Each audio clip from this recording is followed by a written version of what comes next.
Hey, ¿qué tal? ¿Cómo están? Hoy nos encontramos en Entre Gitanos. No nos leemos la mano. ¿Cómo has estado, Adolfo? Un video más. Sí, ¿quién iba a pensar que lo que iniciamos con una propuesta, llegaríamos, lo seguiríamos, sería más lejos? Creo que va bien. Tenemos participación ya de varias gente, interacciones, muchas personas que quieren venir, que no se les ha podido dar la pauta por la agenda. Pero próximamente espérenos para tener varios invitados que confirmen y que obviamente estén en tiempo y forma. Claro, claro, amigo. Antes que empezar este podcast, queremos externar nuestro más sentido pésame a todas las familias que han sido afectadas por estos hechos naturales. Por ejemplo, en Veracruz, que sabemos que están pasando por momentos difíciles. Nuestro más sentido pésame. Esperemos que todo salga bien y que se recuperen pronto. Sí, ha sido muy lamentable, situación muy parecida a la que pasó a Acapulco hace alrededor de, si mal no recuerdo, entre año y medio, 2 años, con todas las inundaciones. Es también importante mencionar la participación de diversas figuras del medio y fuera del medio.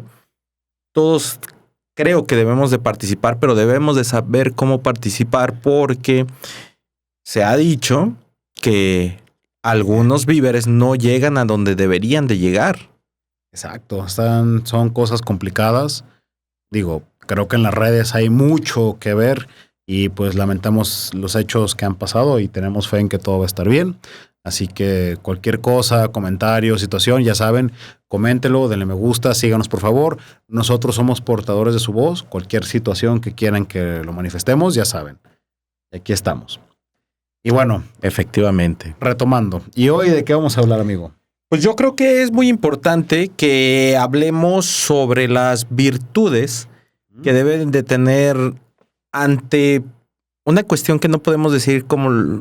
Bueno, es muy claro, el sol no se puede tapar con un dedo.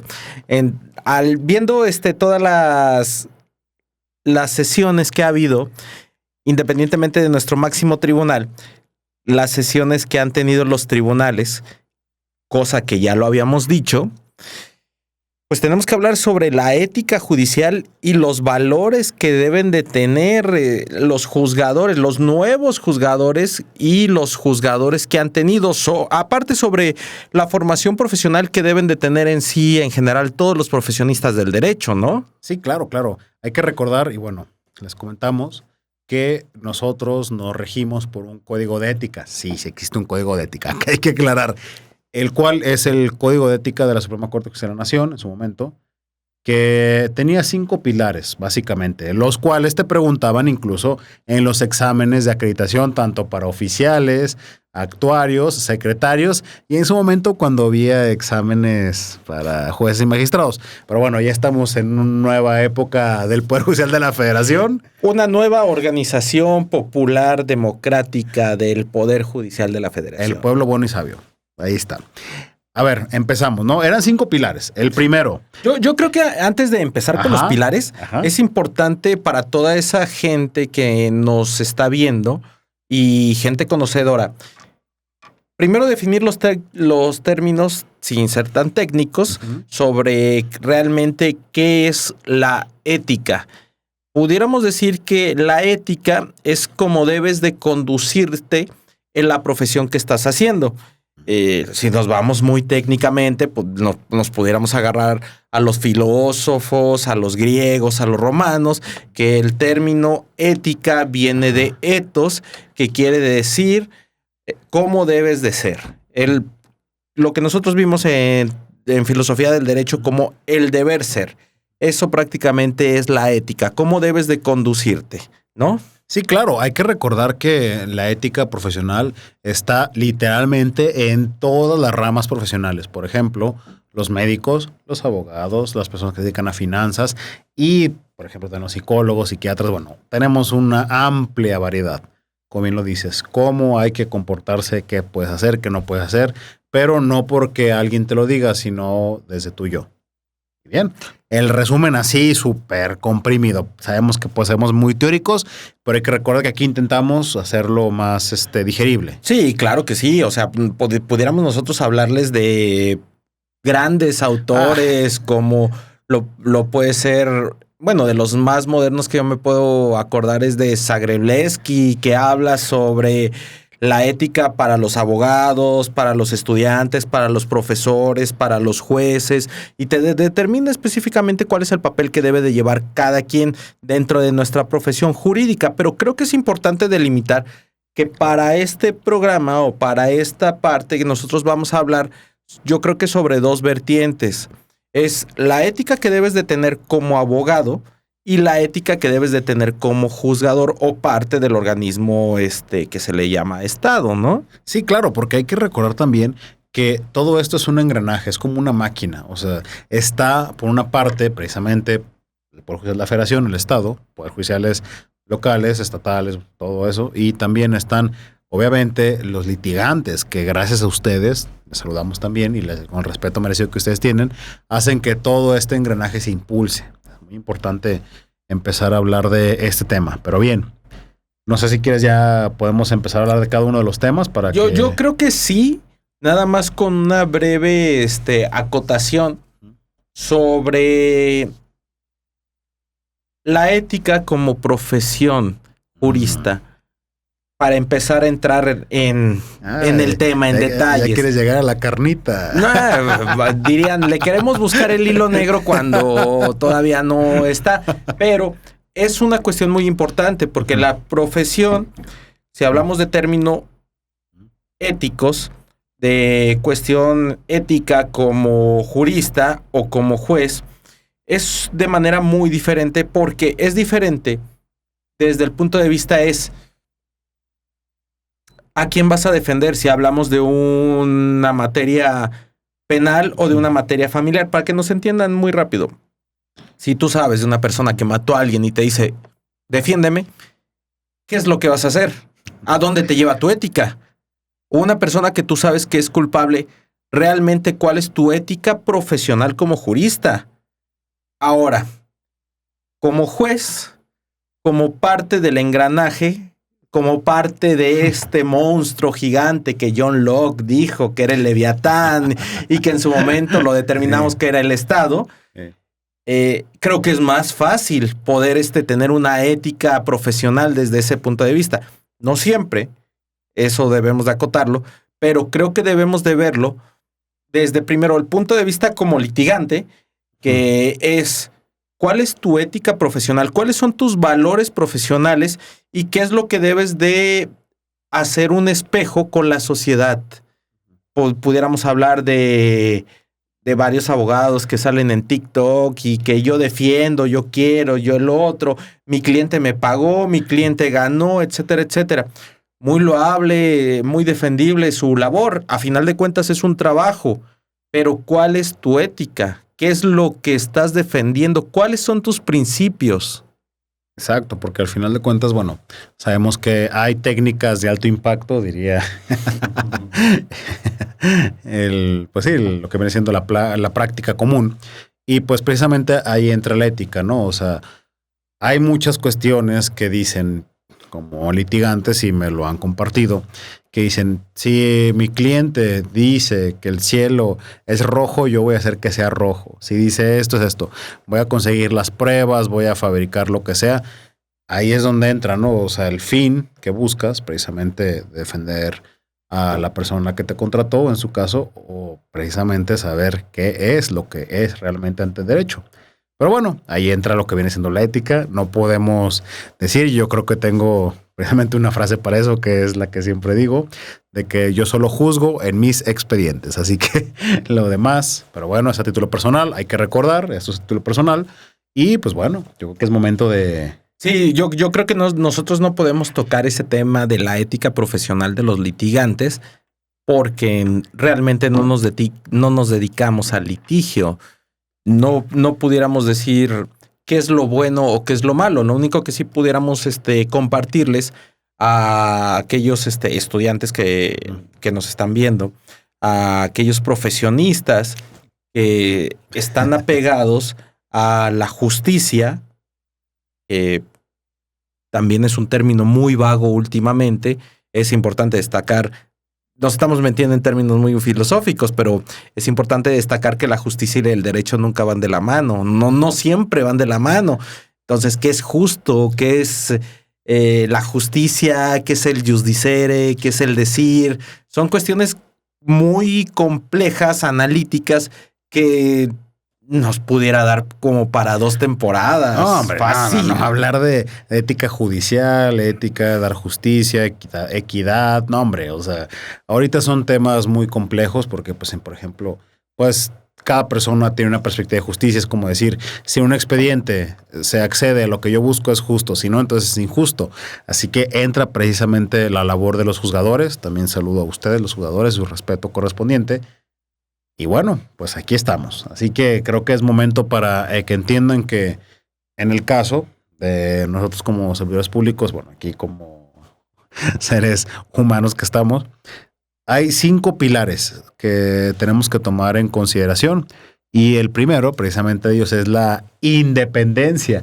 Y ojo, les estamos dando el orden conforme al Código de Ética de la Suprema Corte de Justicia de la Nación.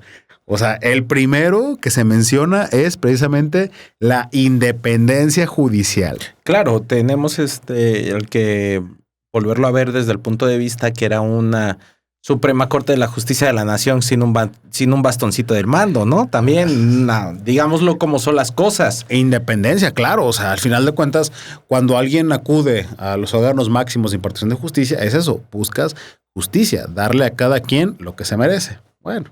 Eso es lo que nos enseñaron en la universidad. Es una definición ya viejita, ¿eh? Es una definición vieja. Sí, no, pero digo, en su tiempo, bueno, yo aclaro que ya tengo unos cuantos años, 11 para ser exactos, que me gradué de la universidad. No sé cuántos tú tengas que te graduaste de la universidad. Y ese precisamente... Unos cuantos, digámoslo así. Y ese era precisamente el tema, ¿no? Cuando me tocó a mí hacer el examen, cuando había exámenes para lo que viene siendo la categoría de secretario, pues me tocaba precisamente responder algunas preguntas.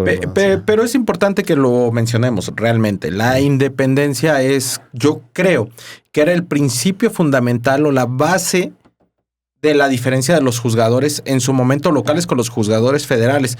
Porque ahora los juzgadores federales, como lo han dicho, no sabemos si sea cierto o no, que algunos se deben al acordeón. ¿Y qué intereses son los que van a defender? Igual con la reforma ya aprobada en este día de hoy, que es 16 de octubre, de la ley de amparo, que inclusive los mismos diputados lo dijeron. Es un medio para darle más fuerza al Estado. Imagínate, nosotros que fuimos pioneros en la defensa de los derechos humanos, estamos dándole todo ese poder al Estado otra vez. Exacto, pero pues debemos de recordar que es precisamente la decisión de la mayoría en sus palabras, hay que aclarar. Lo único que yo les puedo decir a esos juzgadores del acordeón, como les dicen, es dejen de andar publicando que andan con los que los promovieron, por favor. Por lo menos guarden sus intereses. Se han visto cosas que no se imagina la población, no se imagina, que las vamos a decir como debe ser. Ahorita yo creo que vamos a hablar de 2 o 3 temas que se han visto mermados, pero se han visto todos esos intereses. Y también es importante que luego se ve la dependencia que ellos tienen o a qué intereses se están viendo en cada estado, que es, yo voy por quien me puso. Y no, señores jueces, señores magistrados, señores oficiales que se hicieron magistrados, choferes que se hicieron magistrados o jueces, personas que nunca han estado en la carrera judicial, entiéndalo. La independencia es el pilar del Poder Judicial de la Federación. Ustedes en su momento no se debían a nadie, que son los anteriores. De carrera judicial. De carrera judicial. Ahora sí se deben, pero hablando desde su perspectiva, si ustedes se deben al pueblo, no se deben a nadie. Entonces, viéndolo de así, son independientes porque ustedes nada más se deben al pueblo, entonces deben de servir al pueblo. Sí, claro, y hay que recordar, por ejemplo, ahorita que ya estamos en este punto, voy a citar textualmente porque es necesario que comprendan lo que dice, mejor dicho, el Código de Ética, ¿no?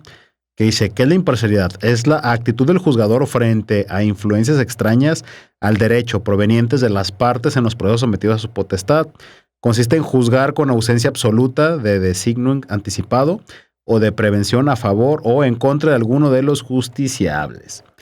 Esa es la definición exacta de imparcialidad en el Código de Ética de la Suprema Corte de Justicia de la Nación. ¿Imparcialidad? Sí, imparcialidad. Ahí dice imparcialidad. Entonces estamos hablando de otro principio diferente. Sí, no, pero ahorita estamos con imparcialidad. Ahorita ya vamos a acercarnos a los siguientes, que es el de objetividad. Ok. Entonces, estamos hablando ahorita de imparcialidad. Perdón. Tendríamos que ver una sesión de un colegiado donde venía una persona, para que nos entiendan muy rápido, una persona que tenía su pensión, fallece. Esa pensión sí se puede heredar, sí la puede ir a pelear la viuda, que ya sea la esposa, ya sea la concubina, cónyuge, como quieran, y tiene todo el derecho de que le den esa pensión. Y unas juzgadoras del bienestar dijeron, en contravención a la jurisprudencia, en contravención a la ley de amparo, 217 de la ley de amparo, que no era procedente la suplencia de la queja. Es cuestión de responsabilidad grave ir en contra de jurisprudencia, ir en contra de la ley. Es para que te cesen en ese momento. Sí, claro. O sea, este es el segundo pilar. O sea, como bien lo dijiste, está dando primero independencia, primer escalón. O sea, claro.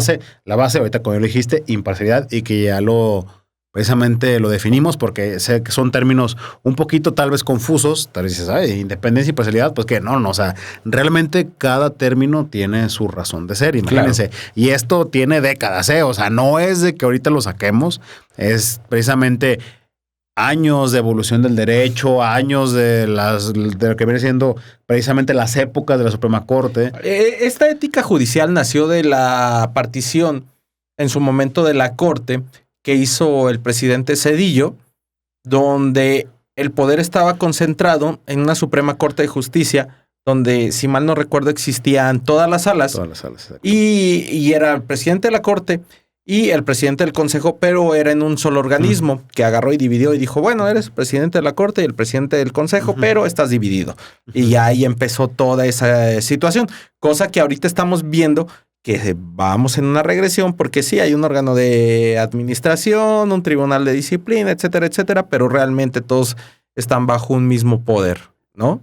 Exacto. Y bueno, ahora nos vamos al tercer pilar, que es objetividad, que dice la actitud del juzgador frente a influencias extrañas al derecho provenientes de sí mismo. Consiste en emitir sus fallos por las razones que el derecho le suministra y no por lo que se deriven de su modo personal de pensar o de sentir. Este también es importante porque se ha visto desde algunas sesiones en un tribunal colegiado en el estado de Guanajuato, donde hay un magistrado que se enoja mucho que porque le devuelven sus asuntos de 13 que sesiona, 11 se lo retiran porque no está bien estudiado y agarra y hace manifestaciones o juicios de valor. Por favor, señor magistrado, o sea, usted es magistrado, o sea, hay que estudiarle tantito, y no nada más ahí. Déjame te digo que aquí en el circuito donde estamos, donde se celebra una feria cada año, que es la Feria Nacional de San Marcos, en algunas sesiones ha habido un magistrado que les dice, pónganse a estudiar a los secretarios. Ya no les dice a los magistrados, les dice a los secretarios porque sabe de la capacidad que tiene como compañeros. Sí, claro, porque al final de cuentas hay que recordar que los secretarios pasan los proyectos a sus titulares, sean jueces, sean magistrados, y les dan el visto bueno. Y una vez que dan el visto bueno, lo circulan para las sesiones, en este caso los tribunales colegiados. Pero bueno, pues es que la cuestión es más que evidente. Incluso para justificar la reforma ahora de la ley de amparo, precisaron que había criterios de la Corte que hablaban sobre retroactividad y retroactividad, pero bueno, es otra cuestión, pero básicamente a lo que vamos es precisamente un criterio de la Corte es importante. ¿Y por qué? Porque el 217 de la Ley de Amparo nos obliga, precisamente como le hemos dicho con anterioridad, a seguir esa línea. ¿Por qué? Porque el derecho debe de evolucionar. Y yo creo que viene junto con pegado, por decirlo así, con el siguiente punto, que es el profesionalismo. Exacto. El profesionalismo, en pocas palabras, es lo que nosotros en su momento peleamos, que era la carrera judicial, que decíamos, no puedes llegar de ser un oficial a ser magistrado. ¿Por qué? Porque te hacen falta años de experiencia, no porque no tengas los conocimientos o no tengas los estudios. Han habido oficiales que ya son doctores, que tienen maestrías, especialidades, pero es muy diferente la docencia. Yo conozco a muchos maestros que estuvieron dándome clases y que decían, yo no me imagino estando en un lugar siendo juzgador. Y hay mucha gente que pues, con la mano en la cintura dice, yo sí, yo puedo. Yo puedo ajá. ¿Y cuál es tu experiencia? Y chéquenlo en el diccionario bibliográfico de cada juzgador. Busquen su diccionario bibliográfico, cuáles son sus estudios. Muchos nada más tienen la licenciatura y no es por denostar, no es por decir, la licenciatura no es suficiente, no. ¿Por cuántos puestos han pasado? Que era la carrera judicial que decíamos, tienes que ser oficial administrativo, ahorita antes oficial judicial, para saber hasta costurar un expediente, hasta saber cuál es la diferencia en un expediente verde y un rosita, para aquellos que nos escuchen. Ahorita que lo dijiste, tiempo, hay que aclararlo. Expedientes verdes, rositas, expedientes verdes son los juicios de amparo, lo principal. Los rositas, los rosas, son los incidentes de suspensión en los juicios de amparo. Y ahora que estamos hablando de esto, hay litigantes, como bien lo dices, saludos a los litigantes y nuestro respeto merecido, que dicen, o sea, yo no me vería juzgando, claro, porque ellos entienden la magnitud, la trascendencia y sobre todo lo que está en juego. Hay que recordar que está en juego la vida, literalmente la vida de una persona cuando hay atención médica, el patrimonio, vienen sucesiones, por ejemplo, el desarrollo de una familia, llámese divorcios, llámese guardas y custodia, pensiones de alimentos, o sea, lo que cada uno conoce en su vida, como ha desarrollado, conforme vas creciendo, nosotros podemos interferir o no, o qué se hace o qué no se hace. Digo, cada uno tiene una experiencia de vida, un desarrollo de vida, ¿no? Tú o yo, cada quien que tenga una forma diferente, que vivió con padres separados, que tuvo la bendición o no de vivir con padres juntos, como sea, cada vida es diferente, ¿no? Pero precisamente una decisión de un juzgador, una decisión, solo una, puede cambiar una familia por completo. Claro, o sea, claro, desde quién vive en la casa, porque pues cada quien vive en un lugar diferente, y tu percepción del lugar seguro, que es el primer círculo, el círculo primario, para el desarrollo psicológico y precisamente la protección de los derechos de la familia y de los niños, es eso. O sea, tú dónde vives y cómo te sientes seguro, y precisamente ese círculo puede ser alterado por la decisión de una persona. Por eso, tú y tú que nos están viendo, denuncien. De eso se trata. Por eso está el órgano de administración, por eso está el Tribunal de Disciplina, para que reciba todas las quejas de aquellos juzgadores que son incapaces, porque esa es la palabra, seamos honestos, son incapaces para poder ejercer su función. Hay que de la Corte que dicen eso, notoria incapacidad. Notoria ineptitud. Bueno, de hecho, la palabra es ineptitud cuando existía no el Tribunal de Disciplina, era la Secretaría Ejecutiva de Disciplina y Administración, si mal no recuerdo, donde existen criterios que todavía están vigentes porque nunca han sido superados sobre la notoria ineptitud de los juzgadores, que en algunos casos ha sido evidente. Claro, ¿no? O sea, por ejemplo, hay que recordar que un magistrado de un tribunal colegiado de circuito, cuando va a sesión, precisamente expone su criterio, su proyecto de sentencia, decir, esto va a ser de esta manera. ¿Por qué? Porque obviamente tú tienes un criterio, lo estudiaste y lo sostienes, ¿no? Ante el pleno, de decir, ante tu pleno ¿Y colegiado. ¿De quién es la responsabilidad? ¿De quién es? A ver, ¿ustedes quién cree? A ver, por ejemplo, vamos así a dárselo digerido y en la mano, como dicen. Una empresa, sí. No. La maquila, vamos con la maquila. Vámonos rapidísimo. Tu tribunal colegiado. Te llega una demanda. ¿Qué haces? Pasa a Secretaría de Acuerdos, como en el juzgado, ergo. Sí. Admisión en trámite, ¿qué hace? Tramitas, no sé qué, en el colegiado. Se turna a la ponencia correspondiente para que haga el proyecto. En el juzgado se turna al secretario proyectista para que haga la sentencia.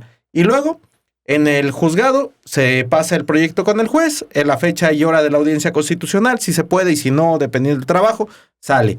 Y en el colegiado se lista y se sesiona ante 3 magistrados. Pero el visto bueno ¿de quién es? Pues del jefe, del magistrado. ¿Quién es quien expone el asunto? Claro que el magistrado, porque se supone que precisamente él es el titular que fue elegido por votación. ¿Y dónde está un artículo que decía un magistrado de un museo que creo que no existe ese artículo 28 de la ley federal, una cosa así? Se anda inventando. Magistrado, no se inventen mamadas. Así, fácil, rápido. No se inventen mamadas. Oye, es que aparte, o sea, está bien, bueno, no puedo decir que esté bien o esté mal yo, pero se lo cito, de precisamente personas que rigen nuestro máximo tribunal que dicen que citan o van a seguir utilizando la inteligencia artificial, que ya se hizo un parámetro y las exposiciones que hizo de esa ley que citaron. No voy a decir qué número de ley. Déjenme decirles que hay criterio de la Corte que lo que pronuncia la inteligencia artificial es a título únicamente de quien lo expone, no de la inteligencia artificial. Ustedes no pueden echarle la culpa a la inteligencia artificial. Si ustedes lo dicen, es responsabilidad de ustedes. Sí, claro. O sea, al final de cuentas hay que recordar que lo que salga como titular de tus determinaciones o sentencias, tú eres el responsable. No llegas precisamente a este puesto de máxima impartición de justicia a quererte lavar las manos y decir, bueno, pero decía esto la inteligencia. No, o sea, entiendan. Aquí estamos ya en otro nivel, estamos en otro grado. Las determinaciones son precisamente para ustedes ciudadanos, para nosotros que somos ciudadanos, para todos los ciudadanos que estamos aquí, o inclusive los que residimos en México, porque hay que recordar que el artículo 1 de la Constitución dice que todas las personas que residan dentro de México tienen precisamente los mismos derechos. O sea, estén como estén, tienen los derechos. Reconocidos en la Constitución y tratados en los tratados internacionales. Y muchas veces no entienden la trascendencia de este problema. Y como bien lo dices, quererte limpiar las manos o llegar a un puesto de este calibre, ¿qué va a pasar? O sea, los afectados realmente ¿quiénes son? Son ustedes, nosotros. O sea, como ciudadanos. ¿Por qué? Porque al final de cuentas estamos precisamente con el juicio de amparo, que es para proteger tus derechos humanos reconocidos. Seamos honestos, realmente lo han dicho muchos catedráticos e inclusive se iba a exponer un tema diferente en algún momento sobre el profesionalismo, pero yo pregunto, ¿profesionalismo para quién? Profesionalismo sí, como juzgadores. Profesionalismo también debe ser para aquellos diputados, para aquellos senadores. Ustedes legislan, ustedes crean leyes y ustedes lo han dicho. Son pro persona. Hay un diputado salido de la Escuela Libre de Derecho, que por allá, de aquí algún estado cercanito que está vecino, que dice que es constitucionalista y da clases en la UNAM. Según él, es constitucionalista, porque todo lo que ejercita, yo no veo nada de constitucionalista, ¿eh? No, pues es que una cosa es el decir y otra cosa es hacer. Y esa es la línea de los derechos humanos. Precisamente los derechos de las personas, porque tal vez tú que me ves puedes pensar, ¿a mí en qué me afecta eso? Pero al final de cuentas, esto puede ser una cadena que precisamente ya no se puede parar por el acto de imperio y de autoridad que en algunos videos los he explicado en las redes personales y los invito a que nos sigan en todas nuestras redes. También aquí Entre Gitanos Nos Demos la Mano. Por favor, síganos, compartan, denle me gusta, por aquí, por allá, por acá. Y bueno, volvemos a lo mismo. Que el juicio de amparo precisamente evolucionó en su momento porque decía, solo es procedente contra actos de autoridades. Y ahora, ¿qué pasó con las reformas después precisamente que fue evolucionando el derecho? Que decía, puede ser inclusive tramitado en contra de particulares que hagan actos equivalentes a autoridad. Eso es quien crea, modifica o extingue derecho de las personas de manera unilateral. O sea, quiere decir que por su imperio, dejémoslo así, te quita un derecho que te reconoce en la Constitución. Y ahora este es el punto. Tú tienes un derecho precisamente a que todo acto de autoridad sea fundado y motivado, o sea, que esté apegado a la ley y que tenga un razonamiento lógico-jurídico que esté encuadrado en la ley, ¿no? Y precisamente eso es lo que protegía o que protege la ley de amparo.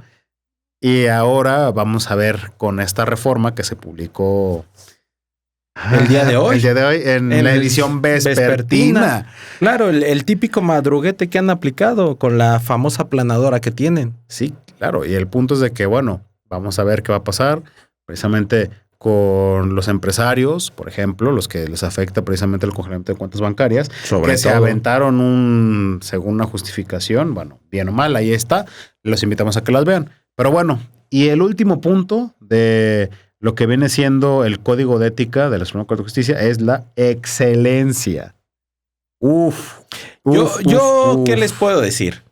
Tan fácil como que vean todas las sesiones, todos los criterios, y no es por hacer promoción, pero realmente, y me disculpan por andar viendo mi celular porque no me sé la cuenta, que es de una persona que es @CarlosArteagaTo, el tiburón de la independencia judicial. Sígalo. No nos hemos comunicado con él. Si algún día nos ves, te estamos haciendo promoción de a gratis. O también cualquier otra persona que quiera. Aquí el foro está abierto. Pero ahorita estamos, sobre todo el punto es de que él está haciendo ver todas las deficiencias que logra observar de todos los tribunales o todos los juzgados que ha encontrado en el país. Porque inclusive está hablando sobre las sesiones que se han visto sobre algunos tribunales específicos donde, híjole, uno como profesional del derecho, profesional, por decirlo así, de esta carrera judicial, uno que conoce de la esencia del amparo, dices, si yo presentara algo así con mi titular, no, hombre.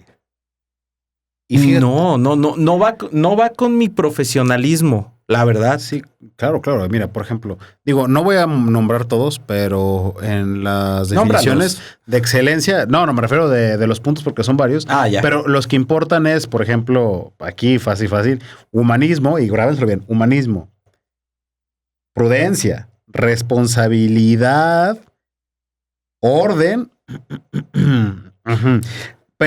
humildad, sencillez, sobriedad y el último, honestidad. Yo creo que, híjole. O sea, y digo, hay más, pero por ejemplo, eso, los que acabo de mencionar, en verdad, ¿se están cumpliendo? Digo, yo lo dejo, la pregunta la dejo abierta. Comenten en los comentarios lo que les acabo de decir. ¿Ustedes creen que esos puntos tan simples y precisamente establecidos se cumplen en la actualidad? Porque, ojo, este código de ética está vigente. Sí. Y todos nos tenemos que constreñir a eso. Y con los casos, que creo que nos tienes casos que comentar, ¿no, Adolfo? Que están pasando en todo México. Es que hay diferentes casos. Hay sobre, como lo estaba comentando, sobre la falta de la suplencia de la queja sobre una persona adulta, donde dicen que no procede la suplencia de la queja, luego... ¿Eso cumple un humanismo? No. Profesionalismo, digo, ética, en contra de jurisprudencia. ¿Eso cumple? Hay otro sobre que no distingue un magistrado de la diferencia sobre unas medidas cautelares sí. Y en materia mercantil sobre unas cuestiones de embargo. Hay otro que habla sobre unas órdenes de protección y dice que son actos consumados, también de Guanajuato, donde salió la sentencia publicada, donde híjole, no, o sea, son figuras que tú ves en la universidad y que obviamente tú sales de la universidad con una cuestión, por decirlo así. Un titular en su momento me dijo, todos somos unos diamantes aquí en el Poder Judicial de la Federación, cuando el Poder Judicial de la Federación era diferente, neoliberal, por decirlo así. Y decían, bajo presión, toda la presión que te pueda ejercer, yo te voy a convertir en un diamante. Y sí, me ejerció presión hasta donde yo ya no pude más, porque eran jornadas extenuantes, que era de 8, 9 de la mañana a 3, 4 de la mañana. Y dirían, ves tu suerte, pero... Híjole, gracias a todo eso, que yo sé que ustedes pueden decir, pues yo trabajo más y yo aquí le chingo más y etcétera, etcétera. Sí, no les digo que no. Ustedes pueden trabajar más, ustedes pueden chingarle más. Yo no estoy ensalzando de que nos chingamos, que llegamos muy lejos, etcétera, etcétera. Pero es toda esa formación que teníamos que nos llevaba exactamente a estos principios, al profesionalismo sobre todo y a la excelencia, que era error, cague, la verdad. Sí, claro. Por ejemplo, digo, me han comentado mucho en los videos que ves que yo hago, que subo fotos que estoy proyectando a las 2, 3 de la mañana. En tus redes. En mis redes, bueno. Para que le comenten ahí al licenciado Mauricio. Aquí estamos ahorita. Yo no subo realmente del trabajo. O sea, a mí me pueden seguir para cuestiones generales de la vida. Ahorita el punto es, pues aquí estamos entregitándonos la mano, pero el punto es eso, que me han llegado a decir que precisamente yo enaltezco o precisamente pues, promuevo la explotación laboral, y deben entender que esto no, o sea, en papel es una cosa, o sea, sí, claro, o sea, son horarios extenuantes y todo, pero aquí ya entra una vocación y precisamente la necesidad de impartición de justicia. Y tocaste un tema bien claro. No, y tú también, ahorita, yo quiero cerrar con todo. No. Es que realmente es muy importante hablar de esto, porque los que hemos entrado, que hicimos carrera judicial hasta donde nos dio, por decirlo así, el tiempo, es una vocación de servir. Somos servidores públicos, esa es nuestra vocación. Nosotros servimos o todavía traemos ese chip de servir a ustedes, a toda la población. Nosotros nos debemos a la población. Nosotros no nos debemos a algún partido político, a cualquier mamada de esa, no. Nosotros nos debemos a nuestro conocimiento, a nuestro esfuerzo y pues dirían... decía un actor eso de que salió de Marvel, que decía, es que es el echaleganismo. Sí, cabrón, es el echaleganismo de que tenemos que hacerlo, güey. Y así dirían, así somos casi todos en México, Latinoamérica. Nadie nos echa la mano más que nosotros mismos. Sí, claro, y al final de cuentas volvemos a lo mismo. En nuestras decisiones repercute en la vida de las personas. Claro. Y cuando realmente entiendes eso, no es, sí, firmo, o sí, lo preautorizo, o lo autorizo. Como en Guanajuato, que hay uno que se va temprano y dice, pásenme todo porque me tengo que ir y tengo mis clases de golf, casi como decía el Samuel García. Entonces, no hay correcciones en ese lugar, ¿tú crees? El punto es eso, o sea, hay que recordar que al final una decisión puede cambiar. Y en otros circuitos, ahí lúgubres por ahí, ya han inclusive filtrado, dejémoslo así, indicaciones de personas titulares que hablan sobre o denostan o señalan atributos físicos de mujeres. Digo, no sé si lo puedo decir precisamente por la cuestión de que vamos a publicar esto, pero estamos hablando de... O sea, entiendan. Nosotros evolucionamos y nos empezaron a estudiar y precisamente para evitar cualquier cuestión precisamente de violencia de género, inequidad de género. Hablamos en el capítulo 3 de acoso laboral, techo de cristal, piso pantanoso, pegajoso. O sea, la evolución de los derechos inclusive de las mujeres y que con mucho respeto, y lo hemos dicho en muchas ocasiones, respetamos y admiramos a las titulares que vivieron el proceso anterior de estudiar, de su labor.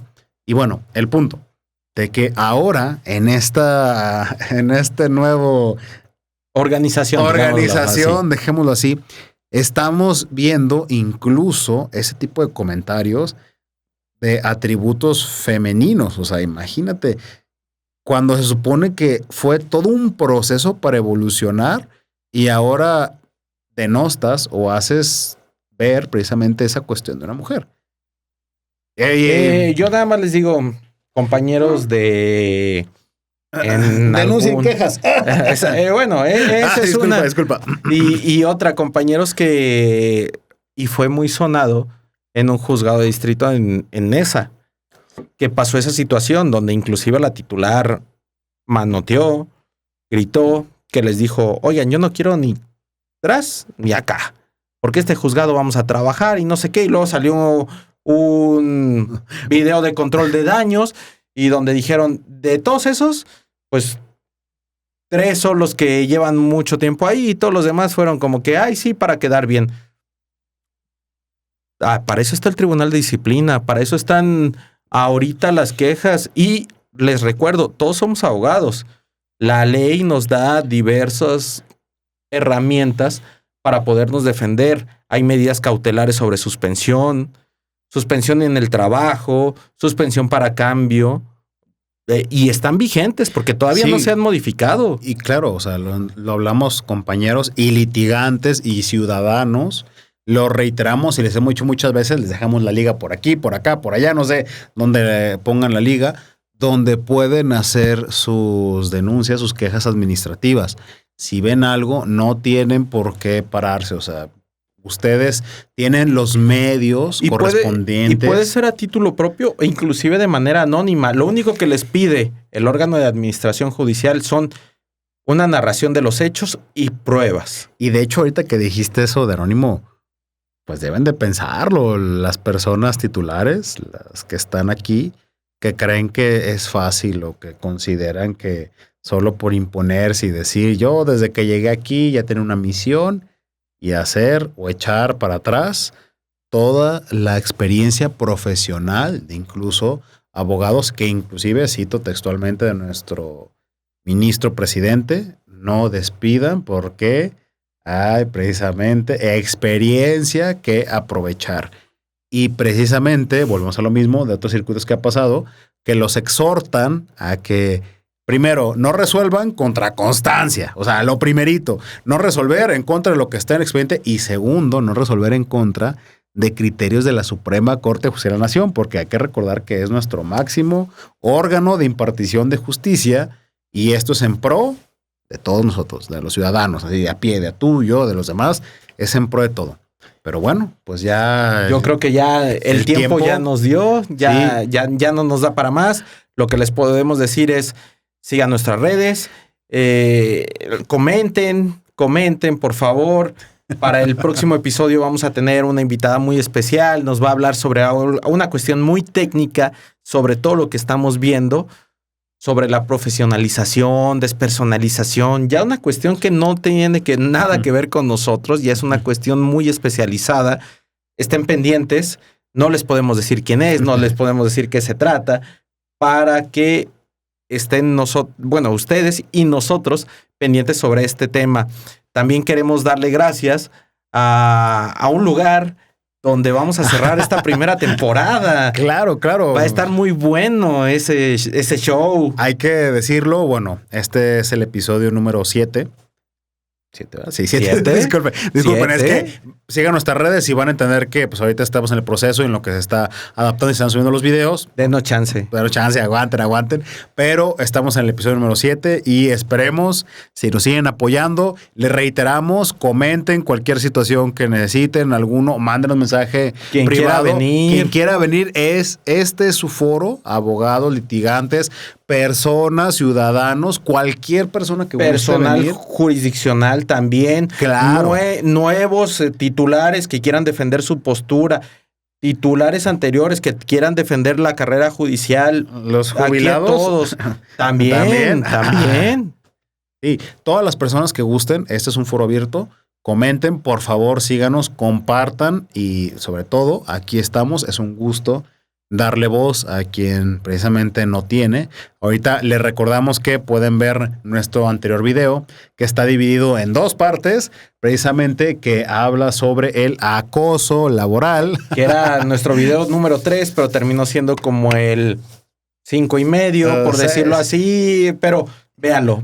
Está muy bueno. Tenemos una invitada muy especial que le fue a echar sus gritos a la ministra Loretta Ortiz, la verdad. Y véanlo porque precisamente ese tipo de videos es para ustedes, para que entiendan qué sí se puede, qué no se puede hacer, qué está bien, qué está mal, porque a veces nos perdemos precisamente en nuestro trabajo. Y hay que recordar que todos tenemos derechos. Claro, pero regresando al punto, vamos a cerrar en un lugar aquí, Hidrocálido. Los invitamos, empiecen a ir, por favor. No es un spot pagado, nadie nos está pagando, nosotros ya fuimos, está muy, muy, muy bueno.